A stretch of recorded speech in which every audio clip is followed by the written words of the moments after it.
Good morning, everybody. Glad to have you here and starting off new year. And we will start where we finished last year. We will pick up in the 23rd proverb, and we will be looking at the 22nd, starting at the 22nd verse.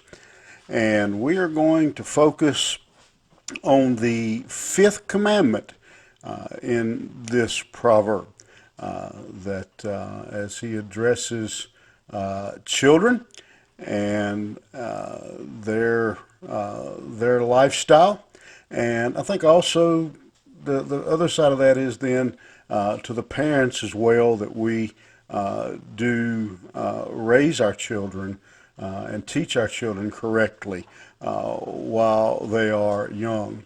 Listen to your father who gave you life, and do not despise your mother when she is old. Um, you can only listen to your father if he's actually telling you something. So this verse implies or assumes that the parents are going to be teaching their children. Then it directs that the children won't despise or disrespect their parents by being obedient to them. And we have seen other proverbs that teach the children that they, when they are obedient, when they live a wise, godly life, that they are a blessing to their parents.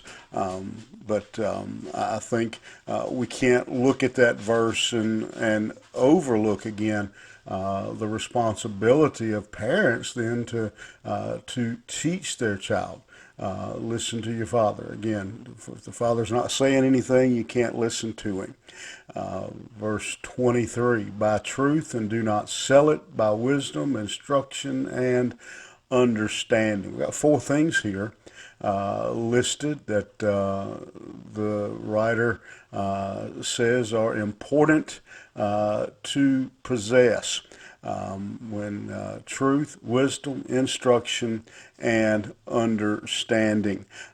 These are four things that most of you listening, watching today, know they don't come cheap and they don't come easy. Truth, wisdom, instruction, and understanding. And we, again, as parents, need to be sure that we are teaching these four indispensable elements to our children: truth, wisdom, instruction, understanding. But not just teaching, but living and exemplifying those four things as well.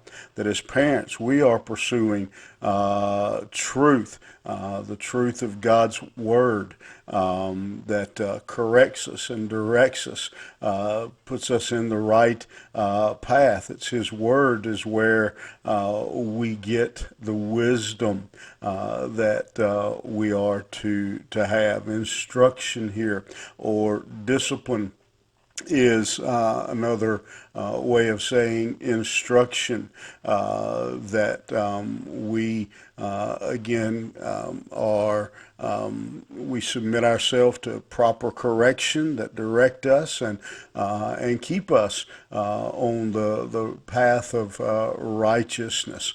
Verse 24, the father of the righteous will greatly rejoice. He who fathers a wise son will be glad in him. Let your father and mother be glad. Let her who bore you rejoice. The greatest thing a child can give their parents is to live a righteous life. That a child who is willing to do what it takes to possess the wisdom of God and then live in that wisdom makes for happy parents. But again, I think when we look at these verses, we have to take and say that a child left on its own is like an animal that's raised in the wild. They're most likely, I'm not going to say it's impossible, but most likely they're not going to gain righteousness and wisdom if, as parents, we don't train them and teach them, raise them up in righteousness and wisdom. Again, exemplifying it in our own life. Unfortunately, we live in an age where so many parents, it seems, that they're way more concerned with their child's batting average or their ability to kick or throw a football, or whether or not they can do a triple loop-de-loop in gymnastics, or how well they shake pom-poms as cheerleaders. Are they making straight A's, and absolutely nothing wrong with any of those activities. But the reality is, the most important thing is that our child grow up in righteousness and wisdom, and that is our responsibility to teach them, and teach them while they're young. A lot of parents in my ministry over the years, a lot of parents come to me, tears running down their face, hearts broken. What can I do? What can I do with my child? What can I do with my son, my daughter? And at this point, they're 17, 18, 19 years old. And sadly, at that place, usually there's not a great deal that can be done.